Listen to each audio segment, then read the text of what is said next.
You watch movies in cinemas, on TV, or on those weird websites with ads for you know what. And all these movies are works of art.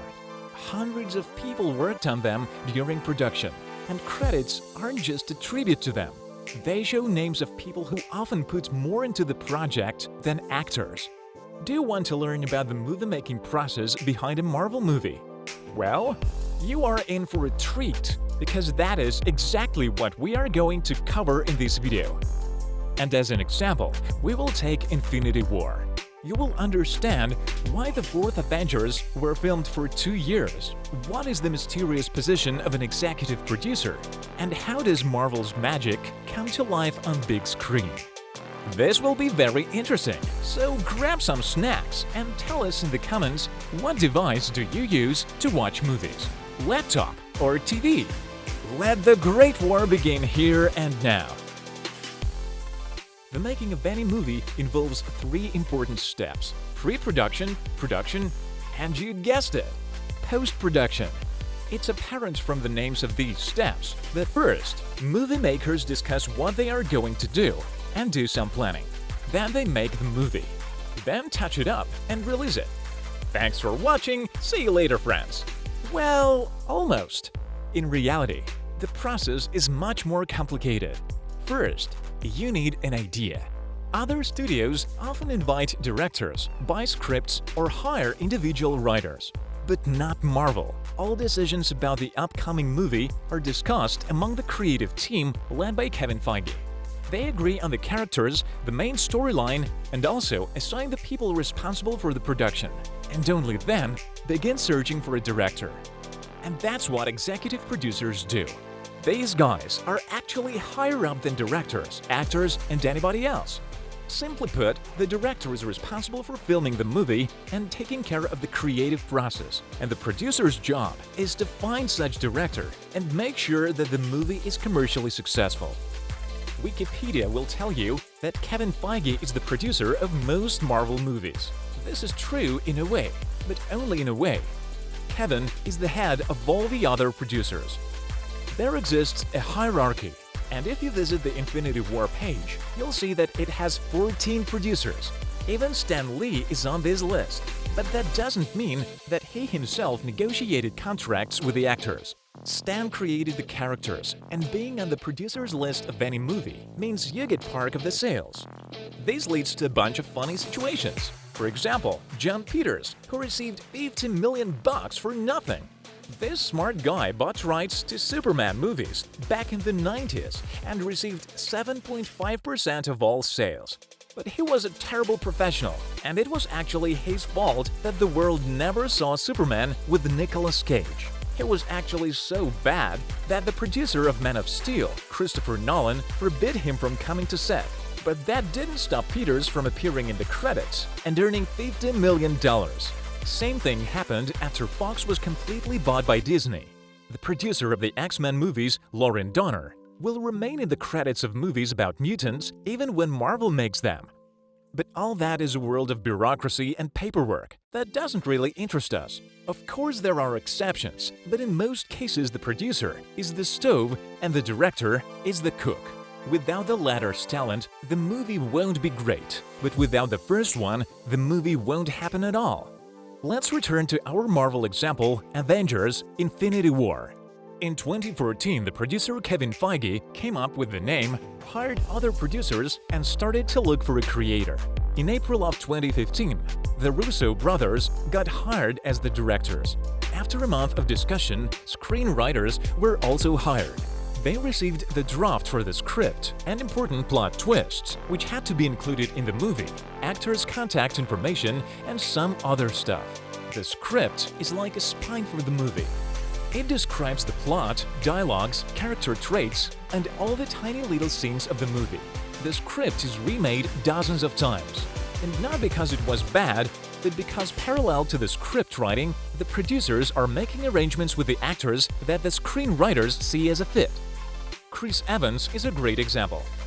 His contract was expiring after Infinity War, and in the original version of the script, we had to say goodbye to Cap. Later, Chris decided to stay for Avengers 4, and the whole story went into remaking. After the script is mostly finished, comes the hardest and the longest part of the process. Avengers 3 was ready to be filmed in 2016, but they began filming a year later. Why? Because they couldn't start sooner. A specialized creative team checks everything in the script under a microscope. They make sure the movie is perfectly connected to the previous MCU projects, check the Easter eggs, references, and other tiny details. Meanwhile, the directors add skin and muscles to our skeleton, the script. Together with producers, production designers, and operators, they visualize all the scenes, make drafts, sketches, and create a minimalistic version of the movie. Marvel doesn't like sharing the storyboard, but Zack Snyder gives us plenty of details about the process. Yeah, there are even a couple of shots of how Infinity War looked during this part of the production. The pictures are made for people to understand what type of scenery the movie needs and what the operators and others need to do. At the same time, the creators travel around the world and study places where filming will occur. The Russo brothers love sharing such shots. All the way back in 2016, they posted pictures of a building that later served as the set for Doctor Strange's asylum. Marvel has a whole scouting department with hundreds of workers that travel all over the place before directors. They cross out places where filming isn't possible, arrange the rental of the place, and get good shots of the area. The actors are also found parallel all of these processes. According to the script, directors come up with a set of demands and producers pass them on to the casting team. Infinity War didn't need many new actors, but still, there was work to be done. For example, Peter Dinklage signed a contract in 2017 when the movie was 3 years in the making. Another thing happening during production is making final decisions about computer graphics. Directors create their own version of the script with blackjack and red witches. This version of the script contains everything, like which scenes are going to be filmed in real-life setting and which in front of the green screen, which scenes need special effects, and even which cameras the scene is going to be filmed on. For example, the scenes with Vision and the Red Witch were shot in Scotland, which was first visited by scouts and approved. And the scene where Ebony Maw meets Tony Stark and Doctor Strange was shot in a pavilion. It's hard to arrange filming in big cities, so Marvel prefers using computer graphics. And all of this was decided before filming even began. Only after all this work, the actors who the producers hired are brought to the studio. But this doesn't mean that filming is about to start.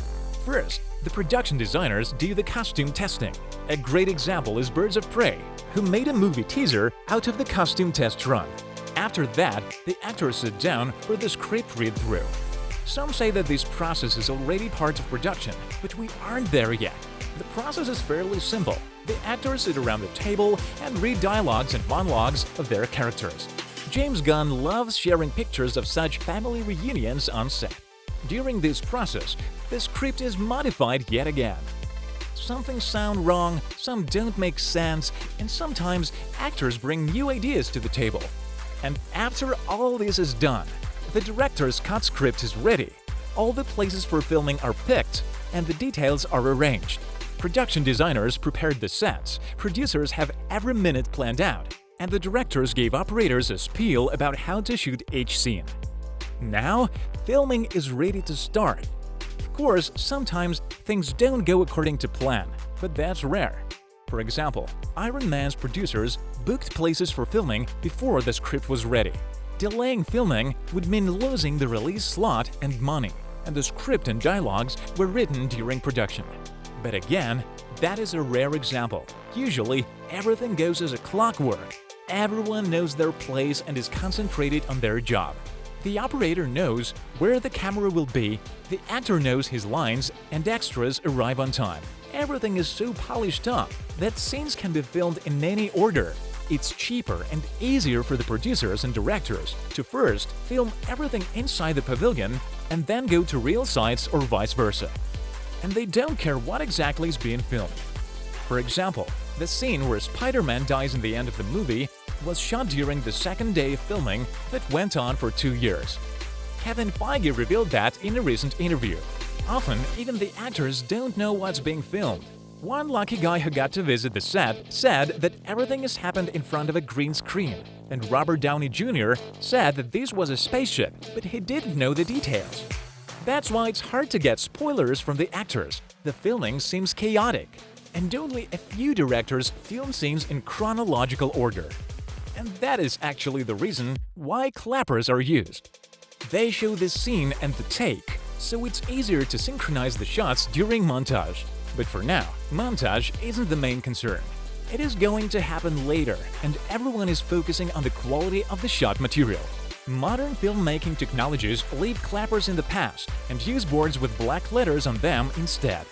During filming, the script can be once again modified. For example, Robert Downey Jr. wasn't satisfied with Spidey's death scene, and he got director's permission to make it longer. Tom Holland put everything he could in this scene, and as a result, we got a touching moment instead of just a 5-second scene. Then the pile of scenes, takes, and backgrounds is ready. The filming is considered over. The actors threw parties, drank beer, and the directors sigh. Their job had only begun. At this point, the movie goes to post-production, and the magic starts happening. Firstly, after the montage of the raw footage, best takes are put in right order, and visual effects artists join the party.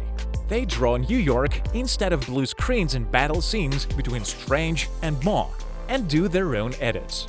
This is the most important part of the production for modern Marvel movies, because 97% of scenes are made using CGI.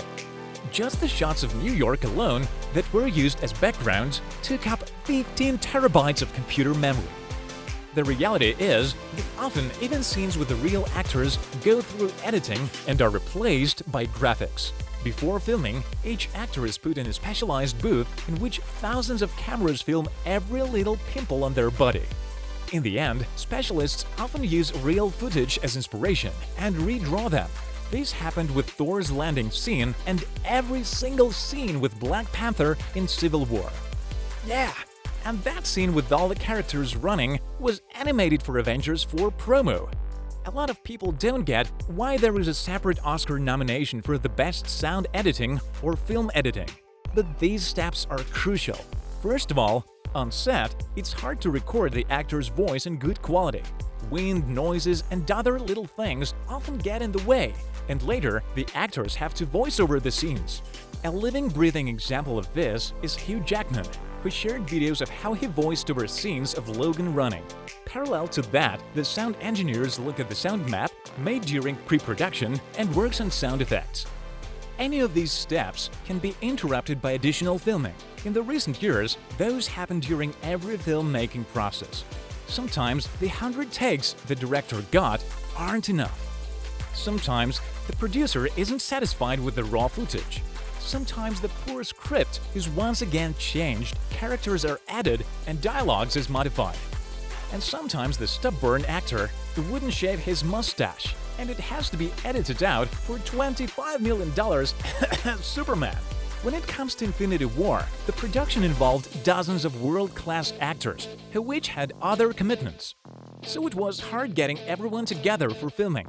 Benedict Cumberbatch's pretty face had to be filmed during additional shootings, and Karen Gillan called Avengers 4 a never-ending movie because some scenes were reshot just a month before the movie premiere. When the computer graphics, montage, and additional scenes are almost done and the movie's pretty much ready, they start working on the soundtrack. Avengers 4 were given into Alan Silvestri's hands only in November of 2018, and he finished working on it about a month before the release date.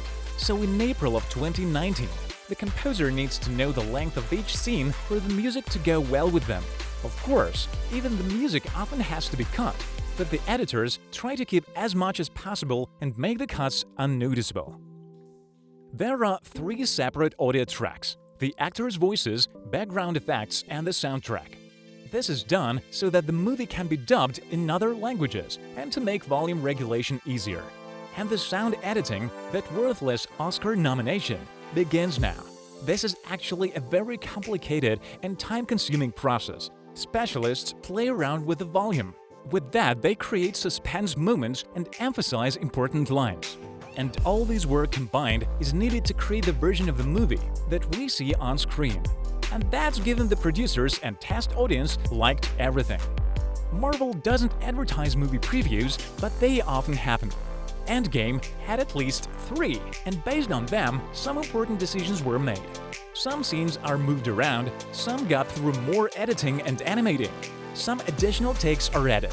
It's hard to imagine the amount of headaches this gives the directors, because even switching two scenes with each other is extra work for editors, sound engineers, assistant directors, and dozens of other people. And that's the easier task out there. That's why blockbusters take years to be made.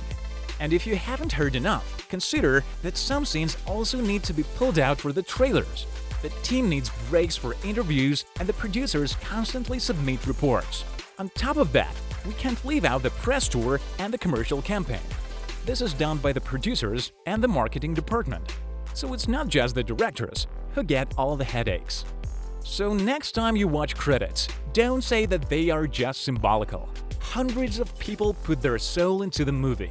Dozens, if not more, graphic studios, hundreds of extras, and dozens of specialists worked for months to bring this project to life. IMDb's page for Infinity War lists 3,296 people who did something for the movie. Our video is just a short summary of the process. In reality, each of the steps has tens of other little steps, and all of them need to be arranged. Every movie that we see is a work of art, so appreciate the time we live in. And don't forget to leave likes to appreciate us and show us that the information in the video was interesting. See you later, friends!